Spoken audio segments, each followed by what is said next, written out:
श्रावण मास महात्म्य अध्याय 3. श्रावण महिन्यात केल्या जाणाऱ्या भगवान शंकराच्या लक्ष पूजेचे वर्णन.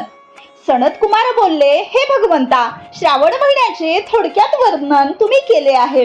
हे प्रभू, त्यामुळे आमचे समाधान होत नाही, म्हणून कृपया सविस्तर समजावून सांगा. हे कोण, हे सुरेश्वर मी पूर्ण करेन. देव बोलले, हे योगेशा, जो ज्ञानी श्रावण महिना नक्तव्रतातून व्यतीत करतो तो 12 महिन्यात नक्तव्रत करण्याच्या फळाचा भागीदार होतो.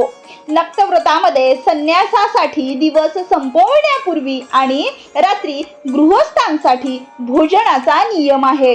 सूर्यास्तानंतर 3 घड्याळे वगळता जेवणाची वेळ असते. सूर्यास्त झाल्यानंतर संध्याकाळचा 3 तासाचा कालावधी असतो.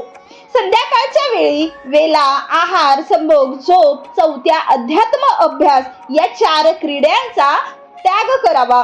गृहस्थ आणि येती असा भेद करून त्यांच्या नियमाविषयी माझ्याकडून जरूर ऐक.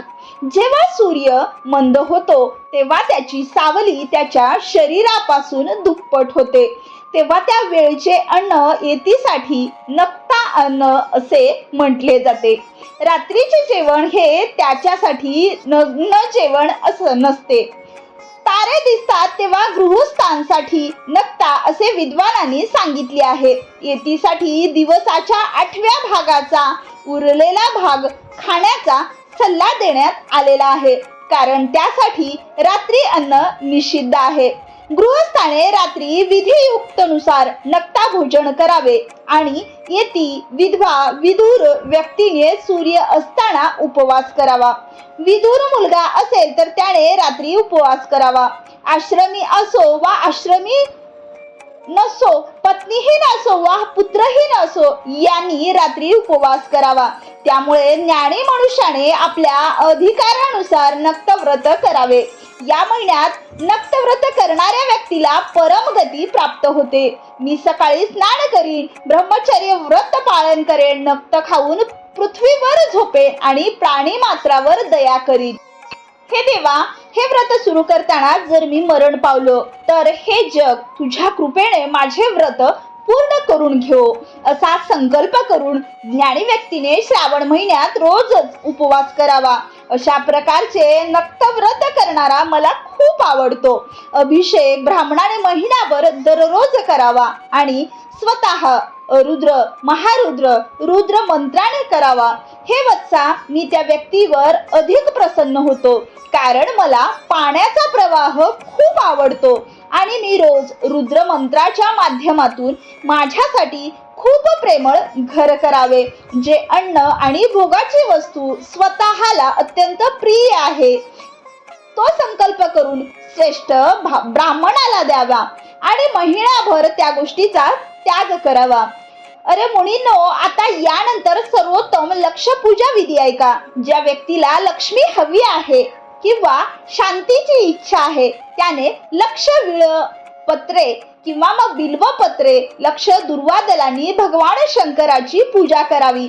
ज्याला जीवनाची इच्छा आहे त्याने चंपाच्या लक्ष फुलांनी श्रीहरीची पूजा करावी आणि ज्याला ज्ञान हवे असेल त्याने मल्लिका किंवा चमेली या फुलांचा लक्ष फुलांनी श्रीहरीची पूजा करावी.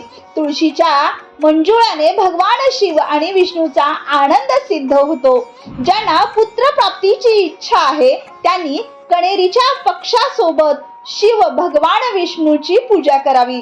वाईट स्वप्नाच्या शांतीसाठी धान्याने पूजा करावी. देवासमोर बनवलेल्या रंगवल्ली वगैरे पासून विविध रंगांनी रचलेल्या पद्म, स्वस्तिक, चक्र इत्यादींनी भगवंताची पूजा करावी. अशा प्रकारे मनुष्याने सर्व मनोकामना पूर्ण करण्यासाठी सर्व प्रकारच्या फुलांनी लक्षाची पूजा केल्यास शिव प्रसन्न होतील. मग उद्धार व्हायला हवेत. मंडप बांधून मंडपाच्या 3 भागाच्या परिसरात व्यासपीठ उभे करावे. त्यानंतर पुण्यवचन करून आचार्य करून त्या मंडपात प्रवेश करावा व रात्री गीत वाद्यांच्या शब्दांनी व प्रबळ वेदांच्या नादाने जागून राहावे. व्यासपीठाच्या माथ्यावर एक उत्कृष्ट लिंग भद्र बनवून त्याच्या मधोमध तांदळाने सुंदर कैलास बनवावा. त्यावर आंब्याचा किंवा मग तांब्याचा अतिशय तेजस्वी व पंचपल्लव ठेवावा व तो रेशमी कापडाने झाकून ठेवावा. त्यावर पार्वतीचा पती शिवाची सोन्याची मूर्ती बसवावी. त्यानंतर त्या मूर्तीची धूप, दीप, नैवेद्य व पंचामृताने पूजा करावी आणि रात्री गीत, वाद्य, नृत्य, वेद, शास्त्रे आणि पुराणाचे पठण करून जागरण करावे.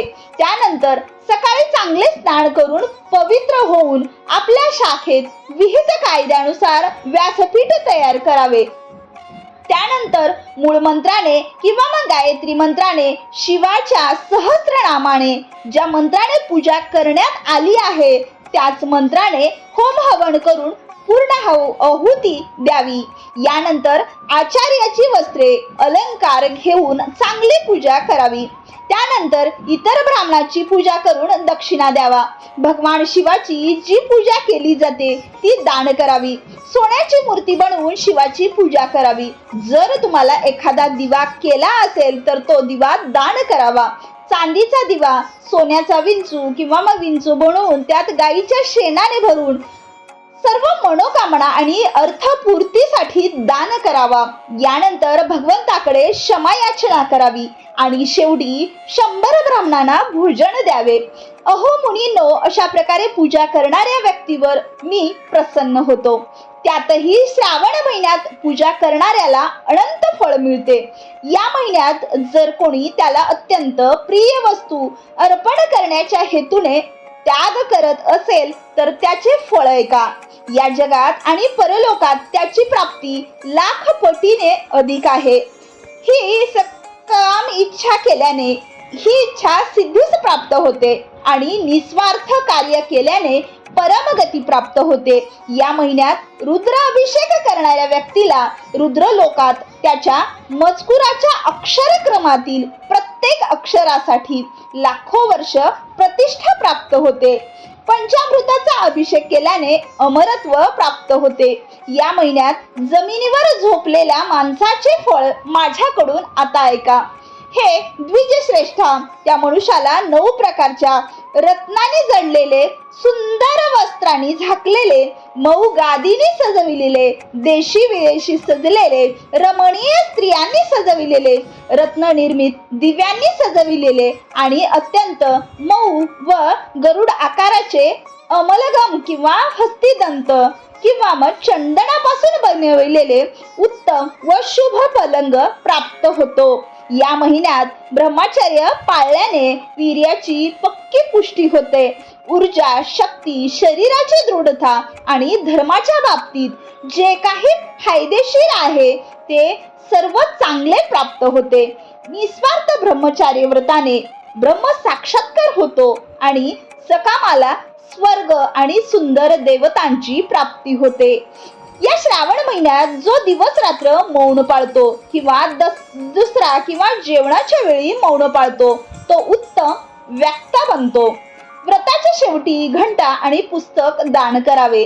मौन व्रतामुळे मनुष्य सर्व शास्त्रात पारंगत होऊन वेद व वेदांगाचे उत्तम जाणकार होऊन बुद्धीने बृहस्पतीसारखा चालाक होतो. जो मौन पाळतो त्याचा कोणाशीही कलह होत नाही.